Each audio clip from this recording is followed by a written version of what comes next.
മമ്മൂട്ടിയുടെ എക്കാലത്തെയും cult classic ചിത്രമാണ് ധ്രുവം. 1993 ജനുവരി 27-നാണ് മമ്മൂട്ടി ചിത്രം റിലീസ് ചെയ്തത്.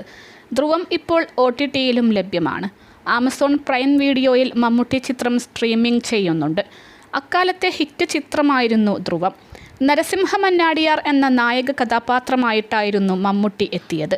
സംവിധാനം നിർവഹിച്ചതാകട്ടെ ജോഷിയുമായിരുന്നു. ഛായാഗ്രഹണം നിർവഹിച്ചത് ദിനേശ് ബാബുവാണ്. ഗൗതമി, ടൈഗർ പ്രഭാകർ, ജയറാം, സുരേഷ് ഗോപി, ജനാർദ്ദനൻ, വിക്രം, അസീസ്, കൊല്ലം തുളസി, വിജയരാഘവൻ, ബാബു നമ്പൂതിരി, മീർ, MS തൃപ്പൂണിത്തുറ, അലിയാർ, അപ്പഹാജ, TJ രവി, രുദ്ര, അരുൺകുമാർ എന്നിവരും ചിത്രത്തിൽ കഥാപാത്രങ്ങളായി ഉണ്ടായിരുന്നു. SN സ്വാമിയായിരുന്നു ചിത്രത്തിൻ്റെ തിരക്കഥ എഴുതിയത്. M മണിയാണ് ചിത്രം നിർമ്മിച്ചത്. സുനിത പ്രൊഡക്ഷൻസിൻ്റെ ബാനറിലായിരുന്നു മമ്മൂട്ടി ചിത്രത്തിൻ്റെ നിർമ്മാണം. അരോമ റിലീസാണ് ചിത്രത്തിൻ്റെ വിതരണം.